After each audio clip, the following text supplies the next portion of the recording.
Alors, bienvenue à vous dans cette nouvelle vidéo. Aujourd'hui, nous allons voir une utilisation du module du circuit intégré MCP que nous avons vu dans la vidéo précédente. Si vous ne l'avez pas encore vu, je vais vous demander d'aller regarder. Là-bas, j'ai présenté en fait ce que c'est que le module MCP. C'est un expandeur de port. Bref, je ne vais pas revenir en fait dans ces détails-là ici. Ici, comme vous allez le remarquer, j'ai utilisé la carte Arduino. Une carte Arduino Uno, j'ai utilisé le module, le circuit intégré MCP 23008 qui va nous permettre en fait de commander jusqu'à 4 lampes, comme vous pouvez le voir à gauche, à droite du moins. J'ai 4 lampes ici ainsi que 4 boutons poussoirs. Ces 4 boutons poussoirs sont directement câblés en pull-up sur le module, le circuit intégré MCP. Ensuite, ici, il y a un système de commande de relais. Ici, c'est un schéma basique. Ok, ça nous permet en fait de commander les lampes en 220 volts à partir de relais. Donc voilà, lorsque l'un des boutons sera appuyé, c'est-à-dire par exemple, normalement si j'appuie sur ce bouton-ci, la lampe concernée doit s'allumer. C'est pourquoi je les ai positionnés au-dessus de chacun. Voilà. Donc au niveau du programme, comment ça va se passer? On retourne dans le programme. Voilà. Donc ici, j'ai pris exactement l'exemple qu'on avait vu dans la vidéo précédente. C'est ce que j'ai fait et j'ai juste répété.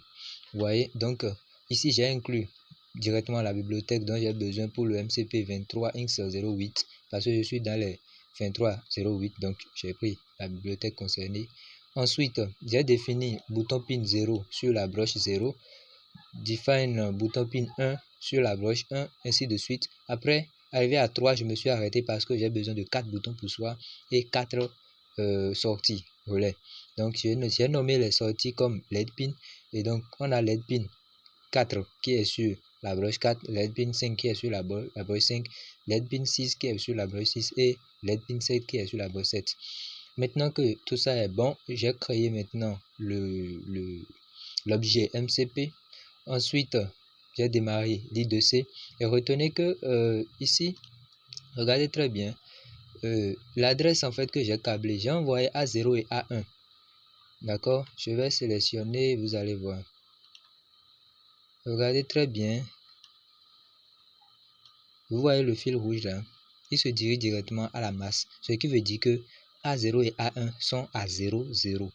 Maintenant, le A2, à son tour, j'ai envoyé le A2, lui, au VCC. Donc, regardez très bien, vous voyez là.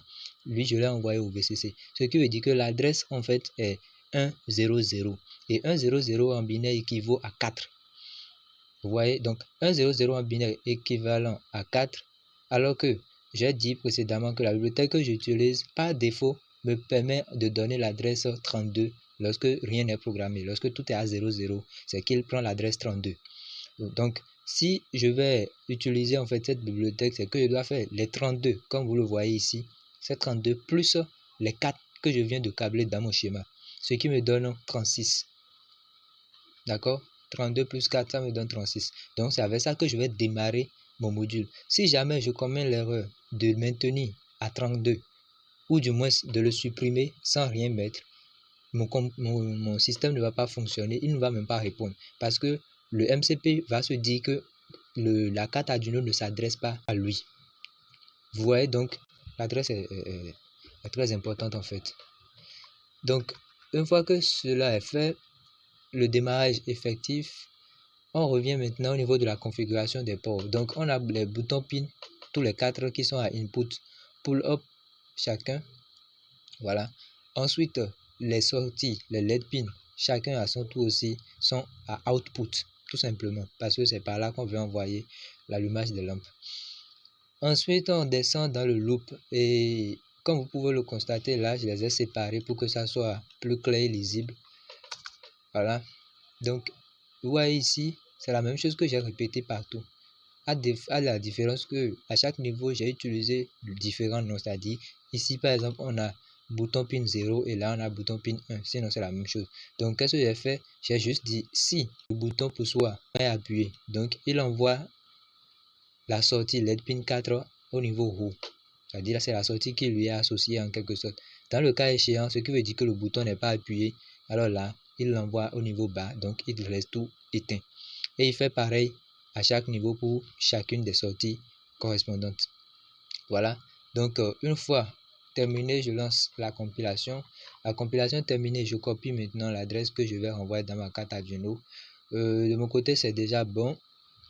Voilà, je vais centrer un peu.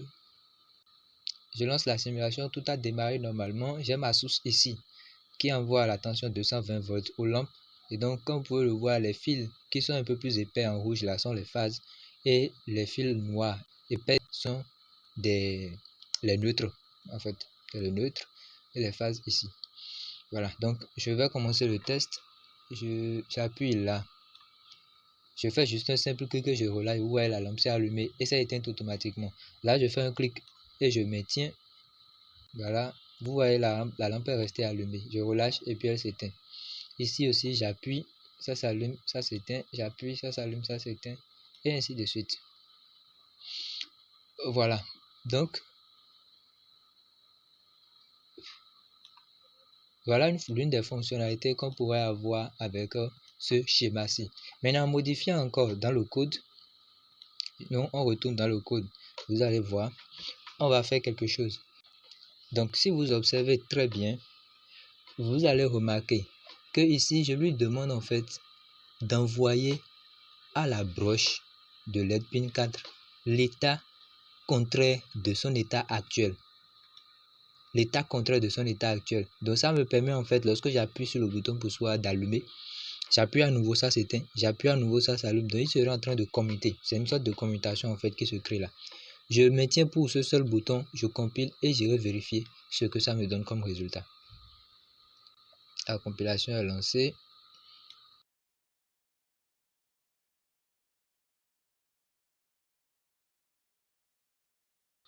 Voilà, compilation terminée. Je reviens ici, j'arrête et je relance. Une fois relancé, j'appuie sur mon bouton et je vois que la lampe est restée allumée. Vous voyez, malgré que j'ai relâché. Maintenant, si j'appuie à côté, ça s'allume et ça s'éteint à nouveau. Et déjà, remarquez qu'en bas ici, je vais essayer de zoomer dessus. Voilà. Regardez en bas ici, le relais est maintenu allumé, mais ici, tous les relais sont éteints. J'appuie, vous voyez, ça s'est éteint juste après. Mais ici, lui, il est resté allumé. Si j'appuie à nouveau, ça s'éteint. Vous voyez, donc ça marche très bien. J'appuie, ça s'allume. J'appuie, ça s'éteint. Donc, je peux reprendre la même chose en fait pour tous les autres. Ou soit essayer d'utiliser certains comme des sonneries. Vous voyez, j'appuie, ça s'allume, je relève, ça s'éteint, un peu comme des sonneries ici. C'est un fonctionnement typique des télérupteurs. J'appuie, ça s'allume, j'appuie, ça s'éteint, et ainsi de suite. Donc, c'est ce que j'avais prévu vous présenter dans cette vidéo. S'il y a des points que vous n'avez pas compris en fait dans la vidéo, vous pouvez poser vos questions dans les commentaires.